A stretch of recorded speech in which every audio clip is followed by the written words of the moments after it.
to another. Come on. What? What? Thank you, ladies and gentlemen.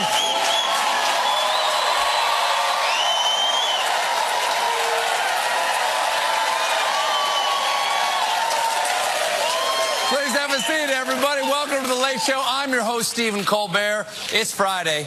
It's Friday. We're all ready for the weekend. We've earned it. We've earned it. And the midterm elections are just 4 days away. There's so much excitement, even Republicans in Georgia can't suppress it. And on Tuesday, this Late Show right here will be live from the Ed Sullivan Theater. Big night. Big night. We're going to be right up in here live. Of course, the electorate has changed some since last we voted, because in this election, millennials will pass baby boomers as the largest voter-eligible age group. Yes! Boom. That's right. The torch has been passed to millennials, who immediately dropped it because it's way easier just to use the flashlight on your phone. And the younglings are paying attention to the midterms. According to a new Harvard study, young people could vote next week in numbers not seen in more than 30 years. I hope so. I want to see that. Do it. I want to see that. It could be 30 years. It could be the highest turnout since the late 80s, when young people came out in force for the presidential ticket of Madonna Beetlejuice 88. And the early voting numbers back it up. Compared to the last midterms in 2014, 18 to 29-year-old turnout is 5 times higher in Texas, 5 times higher in Nevada, 4 times higher in Georgia, and 3 times higher in Arizona. That's right. 3 times higher in Arizona. This year, all 3 people who are under 30 in Arizona voted. Good for you. Yeah. Please wear sunscreen, because that old lady on the bench is 26. Universities are doing their part, too. The schools of the Big Ten have announced the Big Ten voting challenge to see which school has the highest eligible voter turnout. Now, I'm a proud Big Ten alum, and I want all my fellow Northwestern Wildcats to get out there and vote and win this thing. But given the swing states this year, I'm also okay if Ohio State or Wisconsin just crushes us. But still, some young people aren't planning to vote. And New York Magazine asked 12 disengaged millennials why.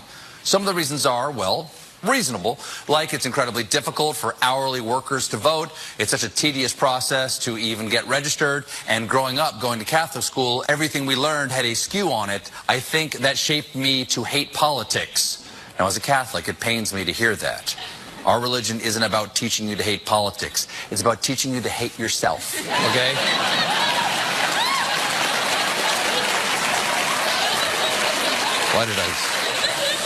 Why did I say that? Now the baby Jesus is crying.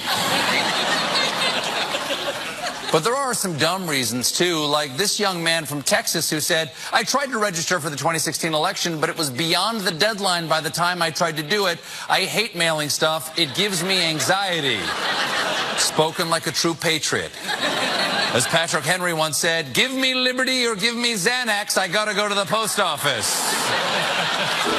Then, this is a little confusing logic from a non-voter in Ohio. My friend gave me The Prince by Machiavelli. I got into Hellenism. I read Cicero, Livy. Later on, I got into Voltaire. I never felt certain enough to vote. Buddy, academic theory is fun, but it's no excuse for inaction. That's why I can't pay my bills with a check that just says, money is a construct. Now, this election has been very divisive. I think we all know that. But most of us believe that deep down, we all have the same hopes and dreams. And we are wrong, because a new survey says that Republicans and Democrats don't just disagree about politics, they have different sexual fantasies. And you can trust the survey because they took their time. I mean, the voters were repeatedly polled. Apparently, Republicans were more likely to fantasize about things like infidelity, orgies, and partner swapping, from 70s-style key parties to modern-day forms of swinging. That's right. Republicans are the party of family values, and they'd really value a chance to party with your family. But that's not all.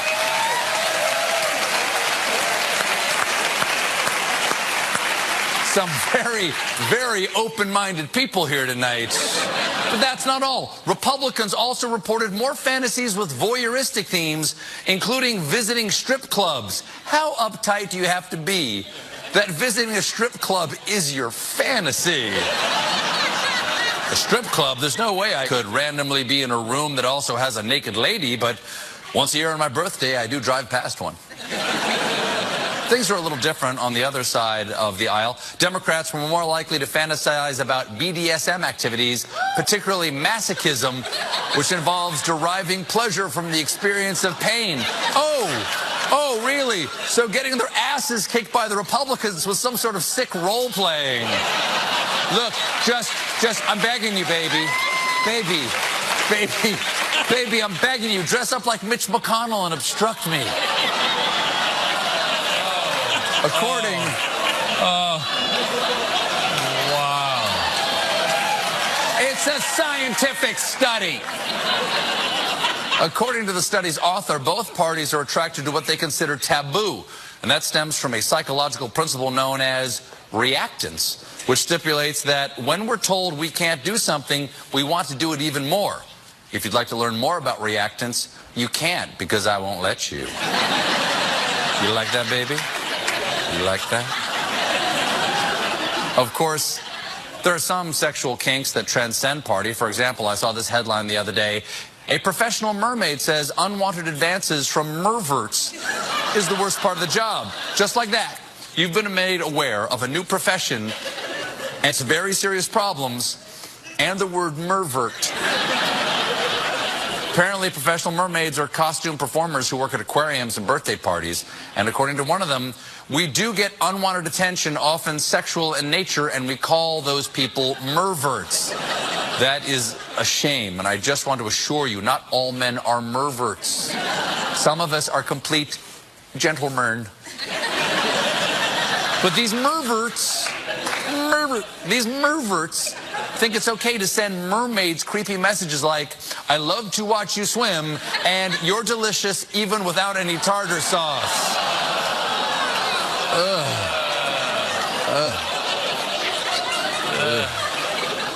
Tartar sauce. And I've tolerated this injustice for about 30 seconds, and I'm not going to take it any longer. Listen up, you merverts and other seviants. Professional mermaids don't exist to be fetish objects in your sick ocean sex fantasy. Professional mermaids exist to provide an unrealistic body image to young children and young fish. And I don't want this mervert problem. I don't want this mervert problem to affect our other cherished human sea creature performers. I'm talking to your womanities, your narmaids, and your feels. That's a female eel. Some of those are made up. Meanwhile, back on dry land, a Florida mayor is accused of soliciting sex from a constituent in exchange for speed bumps. This type of corruption is often referred to as pay to play, but let's just call this one humps for bumps. That struck a nerve. That really struck a nerve.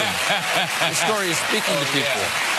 Yeah. According to a Florida resident, Catherine Padilla, she was propositioned by Mayor of Laterna and man suggesting his jacuzzi at a weird time, David Stewart. And Padilla suspects she's not the only one who the mayor offered sex in exchange for speed bumps. She said, if there's anybody else out there has had this happen to them out there, please come forward now because it's not too late.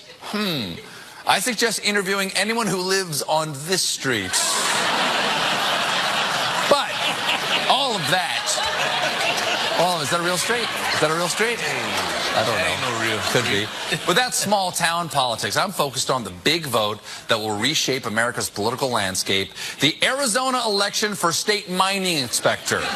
It's a hot race between Republican Joe Hart and Democrat Bill Pierce. And if they look like perfectly normal candidates, it's because those are just stock photos of politicians. Here's the real Joe Hart and Bill Pierce. Now, There's a lot going on in those two pictures. Yeah. But we're going to go with emergency room triage rules and start with a guy who's bleeding from his face. That's Hart's mugshot after a 2017 arrest following a fight that took place between the 73-year-old Hart and his 59-year-old nephew. Now, I know that sounds bad, but fighting your nephew is a long Arizona tradition. It's actually the Arizona state motto. And how did old nephew Strangler here get into the mine inspecting field? According to him, I knew how to push a car by the time I was 7 years old. My dad thought if you's old enough to eat solid food, you's old enough to work in the mine. Also, you's old enough to fight your uncle. Come on, I'm a toddler. I'm tall enough to push you in the gemstones. Let's do this. Now, Hart's opponent is Bill Pierce, who, remember, looks like Johnny Cash had a baby with Father Time. And what are his credentials? Well, according to Pierce, a fire broke out at the Cotton Gin he was working at, and he had to fight the fire himself, during which he fell backwards into a seed pit, cracking his head open and breaking more than a dozen bones on his left side of his body. They called my wife and told her I was dead. Turns out I wasn't dead, so they pulled me out of there. I learned the hard way that a safe work environment has to be a priority, so that's why I am running. I'm sorry, is he... Yes.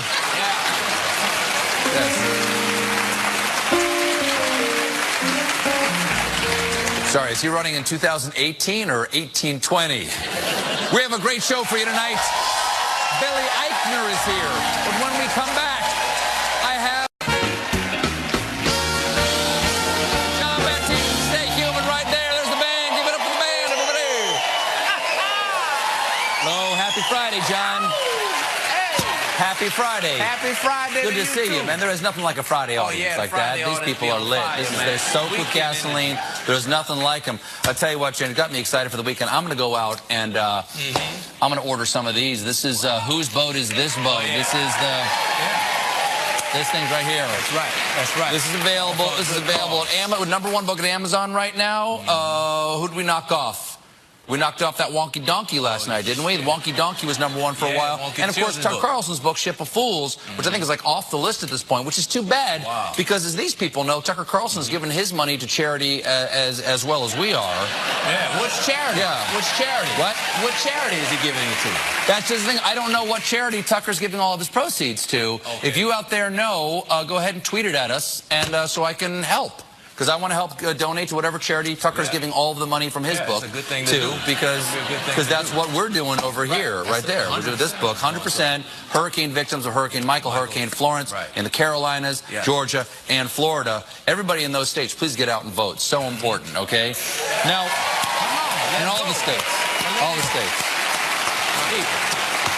Now, folks, the midterms are just days away, and President Trump has been pulling out all the stops to rile up his base. He's stoking fears about the migrant caravan, ordering troops to the border, threatening trans rights, promising a tax cut he can't deliver, even trying to end birthright citizenship. He hasn't thrown out this much red meat since all of the Trump steaks started going bad.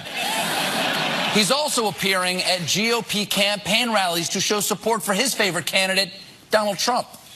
I'm not on the ballot, but in a certain way, I'm on the ballot. I'm not on the ticket.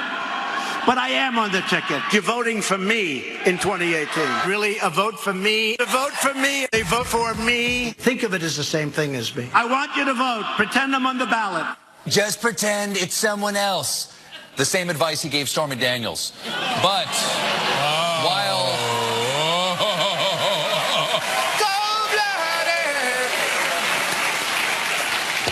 But while Trump is publicly stumping for GOP candidates privately, he's distancing himself from a potential Republican thumping on Election Day, telling confidants that he doesn't see the midterms as a referendum on himself. It's like he does with everything. If it's a success, he takes credit. If it's a failure, he names it Eric. So, how does he think? How does he think his campaign strategy is working for the GOP? Well, here to tell us himself, in an exclusive interview, is the President of the United States and star of our cartoon president, President Donald Trump. Thank you so much for joining us. Thank you. Big fans here, Mr. President. Thank you for joining us, Mr. President. Thanks for having me, Stephen. We got to make this quick. In just a few minutes, the caravan of Guatemalans from the Middle East will be here to turn your babies transgender. Well, come on, you're clearly just playing on people's fears. Fake news, Stephen. The lying media doesn't cover the good things I'm doing, like the tremendous tax cut I'm going to give to middle-class people on Election Day. Your refund will be delivered to your door sometime between 8 a.m. and midnight. Got to be home to get it. Don't, he's lying. Mr. President, what are you hoping to achieve next week? We're not just going to win the Senate. We're going to win the House, the British Parliament, the World Series, Westminster Kennel Club's Best in Breed, and I'm going to be America's next top model. You got to smile with your eyes, Stephen. It's called Smize.